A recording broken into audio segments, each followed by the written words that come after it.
You understand English words. You watch videos, maybe even think, I know this. But then when it's time to speak, something strange happens. Your brain freezes.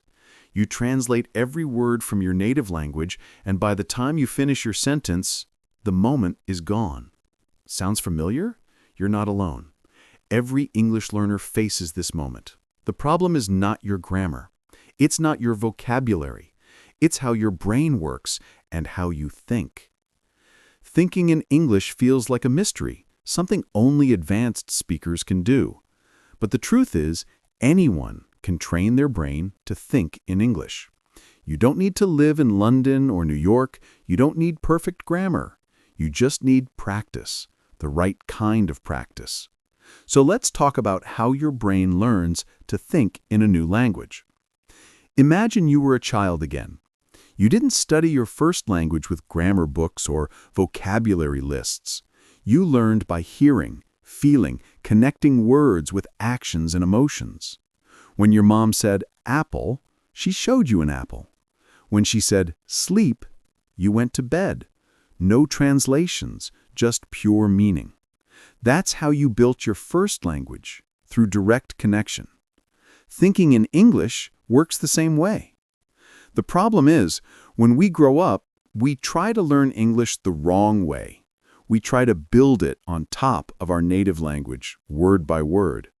But your brain can't think in two systems at once. It always chooses one main path.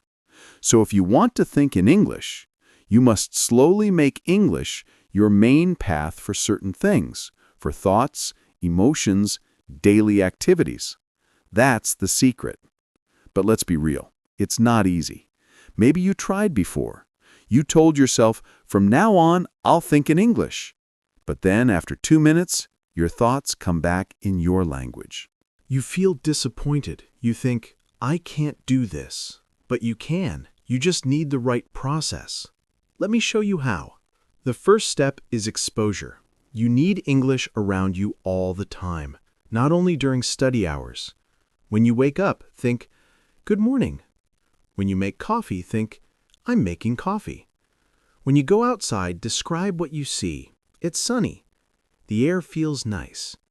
These simple thoughts are like small workouts for your brain. The goal is not to be perfect. The goal is to make your brain feel comfortable using English for daily life. Your brain doesn't care about mistakes, it cares about repetition. The more you repeat English in real situations, the more natural it becomes. Step 2 is stop translating. This one is hard, but it's key. Translation is like walking with crutches. It helps for a while, but it slows you down. Every time you translate, you create a delay between your thought and your words. To stop translating, you must connect words directly to images or feelings. For example, don't think яблоко equals apple. Just think of the apple itself, red, sweet, fresh. Then say apple.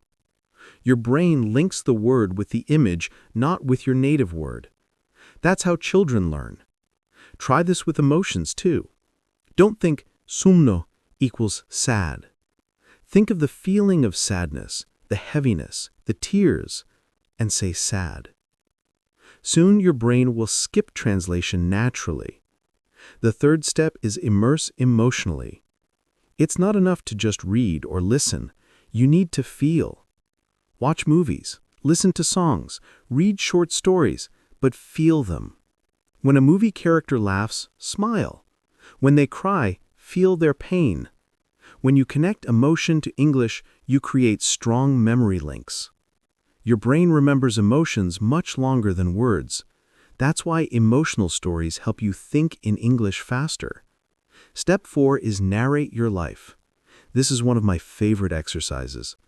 Talk to yourself in English during your day. Describe what you're doing, what you see, what you feel. For example, I'm walking to the bus stop. The sky looks gray. I feel tired, but okay. At first, it may feel strange, but soon it becomes natural. You begin to build an inner voice in English. And when you have an English inner voice, you no longer need to think about English. You just live it. Step 5 is use English for fun. Don't make English only about study and work. Use it for joy. Watch funny YouTube videos, read memes, follow creators who make you smile. When English becomes fun, your brain relaxes. Learning becomes faster. Remember, your brain loves pleasure. When you connect English to positive emotions, you'll start thinking in it automatically because it feels good. Step 6, and maybe the most important one, is be patient. Thinking in English doesn't happen overnight. It's like growing a plant. You plant small seeds every day. One thought, one word, one feeling, and slowly it grows. One day, you realize you just thought something in English without trying. That's the magic moment. And it will come. But you have to give yourself time. Don't judge your progress by others. Everyone's brain learns differently. Some people take 3 months. Some take 1 year. The only thing that matters is consistency. A little English every day beats one big study session once a week. Keep your momentum. Now, maybe you're asking, but what if I don't have people to talk to? Good question. You can still train your thinking alone. Here's how. Start a small English journal. Every morning, write a few sentences about your day or your thoughts. Don't translate, just write what comes naturally, even if it's simple. I feel sleepy. The weather is cold. I want coffee. Over time, your sentences will grow longer, your thoughts clearer. The act of writing helps you organize your thoughts in English. It's like mental exercise for your brain. Another great habit is shadowing, repeating what you hear in real time. Choose a short video or podcast in English, play one sentence, pause, and repeat it with the same tone and emotion. It may feel funny, but it's powerful. You're not only training your pronunciation, you're training your brain to think and respond in English rhythm. Step by step, your brain starts predicting the next words automatically. That's when you begin to think in English, not just understand it. But here's something most learners forget. Your environment shapes your thoughts. If you always live in your native language, it's hard for your brain to switch. So, little by little, start building a mini English world around you. Change your phone's language to English. Follow English-speaking YouTubers or influencers. Listen to short podcasts while cooking or walking. Label things around your house: mirror, window, door. Every time you see them, your brain will connect the word directly to the object, not the translation. These small changes create constant reminders, silent teachers all around you. Soon, your home becomes your English environment. And when your environment changes, your mind follows. But don't try to force it too fast. Sometimes your brain will feel tired. You'll say, "I can't do this today." That's normal. Thinking in another language takes energy. Give yourself breaks. Let your brain rest. Because language grows best when you mix focus with relaxation. Some of your best progress will happen when you're not studying, when you're walking, cooking, or even dreaming. Speaking of dreams, did you know that one day you might dream in English? It sounds crazy now, but it's real. Many learners have that moment. They wake up and realize they just had their first dream in English. That's when you know your brain has started to think in the new language. It doesn't happen because you studied grammar. It happens because you lived the language. And that's your goal, not to study English, but to live in English, even if you never leave your country. There's another powerful trick that few people use. Connect English with your interests. Your brain learns faster when it cares. If you love cooking, watch English recipes. If you love sports, follow English commentary. If you love psychology, watch videos about the mind in English. Don't force yourself to read boring texts. Choose content that feels alive to you. Because when your heart is involved, your brain remembers. Every new word becomes part of your passion, and passion builds strong neural connections. Remember, you don't have to understand every word. Focus on meaning, not perfection. Even if you get 70%, your brain is learning. Slowly, it fills the missing pieces. Like a puzzle. One day, it just clicks. Let's talk about fear for a moment. Many learners are afraid to speak because they don't think fast enough. But here's the truth. Thinking fast doesn't mean being perfect. Native speakers also hesitate, make mistakes, repeat words. The goal isn't speed, it's flow. And flow comes when you stop judging yourself. The more you relax, the easier it becomes. So next time you can't find the right word, don't panic. Use simple language. Don't say, I am feeling a bit under the weather. Say, I feel sick. Don't say, it was an outstanding experience. Say, it was amazing. Keep it simple. English isn't about big words, it's about clear thoughts. And clear thoughts come from practice, not perfection. Here's another key point. Your brain speaks the language of pictures. The more you visualize what you say, the faster your thinking becomes. For example, if you say, I'm walking in the park, imagine the park, the trees, the sound of birds, your footsteps. When you add images, your brain stops depending on translation. You think directly in scenes, not words. That's exactly how native speakers think. They don't translate from English to meaning. They see the meaning first. You can train this too.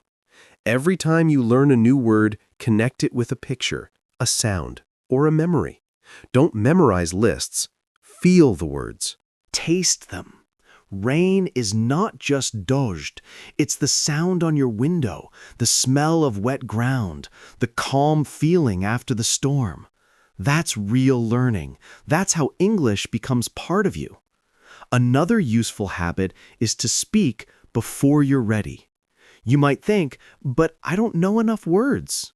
You do. You know enough to start. Waiting for perfect vocabulary is like waiting for the sea to stop moving before you swim. It will never happen. The moment you start speaking, your brain starts adapting. You make mistakes, yes, but those mistakes are lessons. Every time you say something wrong and notice it, your brain rewires. It's like a small correction in your system. You can't learn real fluency without mistakes. So speak, even to yourself, to your phone, to your mirror. Pretend you're giving a speech. Record yourself. You'll be surprised how quickly your brain starts building automatic English thoughts. And when you listen back, you'll notice your progress, even if it's small. It's not about sounding perfect. It's about sounding alive. Thinking in English is also about changing how you feel about English. Many people associate English with pressure, fear, school, exams. You must replace that feeling. Create new associations. English equals growth. English equals freedom. English equals new opportunities. When your emotions around English change, your brain will no longer block your thinking. It will open. You'll want to use English more and more. That's when it becomes natural. Here's something personal. I once met a student named Maria. She had studied English for 10 years, but still couldn't think in it. She told me, I know all the rules, but my mind is stuck in translation. I told her, forget the rules for 1 month. Just live in English. She started watching romantic movies in English every evening. She changed her phone language. She kept a daily journal. And after 1 month, she said, something strange happened. I was boiling water, and I thought, I'm boiling water in English. I didn't plan it. It just came. That's the magic moment. It comes quietly. You don't notice it coming, but when it arrives, it changes everything.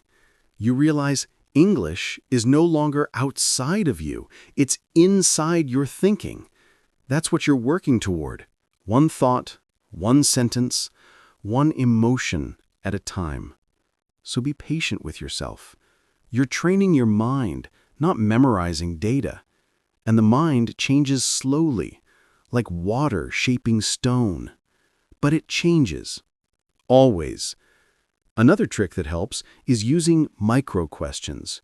Throughout the day, ask yourself small questions in English. What am I doing?